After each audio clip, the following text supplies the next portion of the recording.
Well, hey there, welcome back to Drummer Daily once again.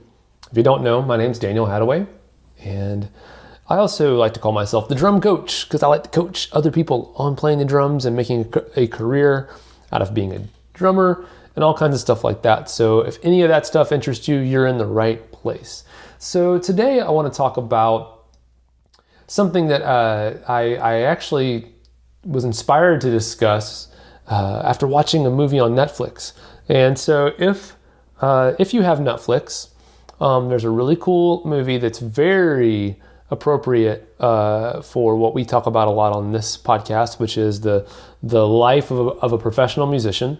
And the movie is called Hired Gun, and it literally is a movie all about musicians that are hired guns. They're in the studio or touring.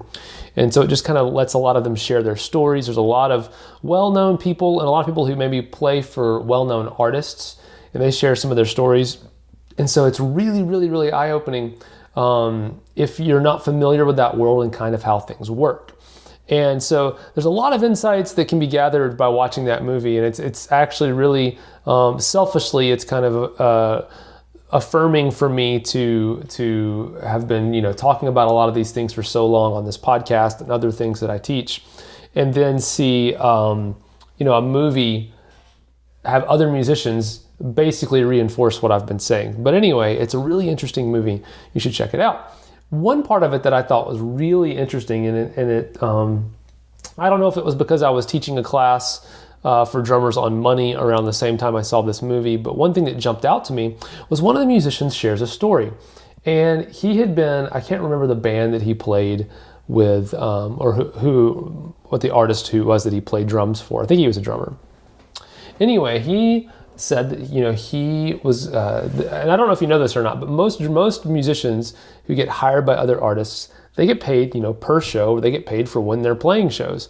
So if you're not playing shows, you're not getting paid. And so, a tour might last, you might have a spring tour or a fall tour for a season, and then if you're playing a lot of shows, it can feel like the money's really great, but then the shows, the artist can take a break because the artist might be making money other ways, through songwriting, publishing deals, and other, they make a lot more money on tour, things like that. So they don't need to travel as much. Anyway, artist might take a break, or the artist might say, hey, I'm going to take a year off, or the artist might say, I'm ready to go in a different direction with my band. So thanks, nice seeing you, all of those things. Well, that might be expected, but at a certain point, you might come to expect as a musician that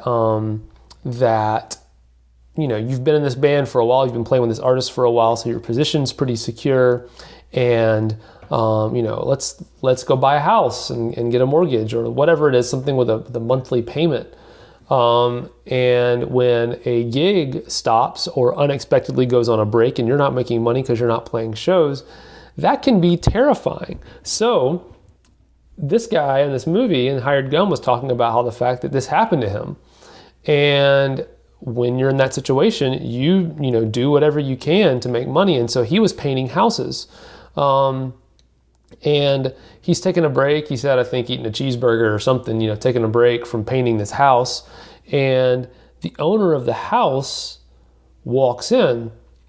And it just so happens that the owner of the house is Matt Sorum, the drummer for Guns N' Roses, and I think it was Velvet Revolver he played. Anyway, he's a famous, well-known, well-off kind of guy who's a drummer, and he walks in and sees this guy painting his house, and Matt Sorum is like, wait a minute, man, I recognize you. Where do I know you from? And the guy who's painting the house is like, yeah, we actually were on tour together and we met over in Europe, backstage at this festival or whatever. And he's like, oh yeah, good to see you. And it's like, that's the difference between being a famous drummer and being a working drummer is, you can work a lot, but as soon as the gig stops, the money stops. And it can feel really disparate that there is, you and Matt Sorum both played the same number of shows last year, but you're painting his house. He hired you to paint his house.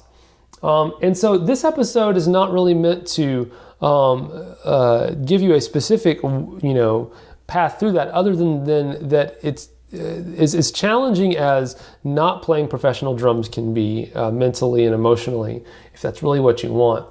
Being a professional musician can be just as challenging in new ways. Just because you have a gig or you're touring professionally doesn't mean, or you see other guys doing it, doesn't mean that everybody is super well off in the music industry.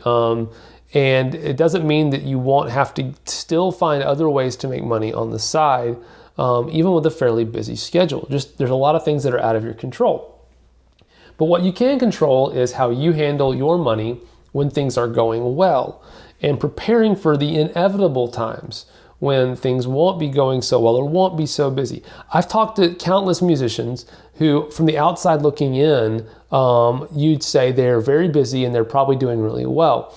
But being friends with some of these guys, you find out, it's tough when you look at the calendar and next month's looking pretty thin, or the next 2 months is looking pretty thin. And you can't just go out and magically summon up a bunch of gigs. That's not the way it works, even for guys who are professional and have been doing it for a while. So you just got to prepare yourself, and you've always got to be, like I've said before, you've got to always have your eye on the next thing. It doesn't mean that you're not focused on where you're at right now and doing a good job now, but you always have to be prepared for what the next step might be in your career. And that goes for when you maybe are right now in a situation where you're saying, you know what, I don't need to prepare for things, to get worse. I actually am ready to prepare for things to get better.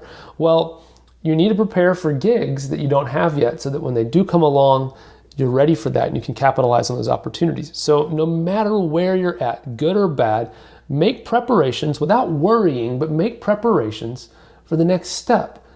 There's nothing wrong with that, and it helps you be prepared for when new opportunities come your way or when new challenges come your way.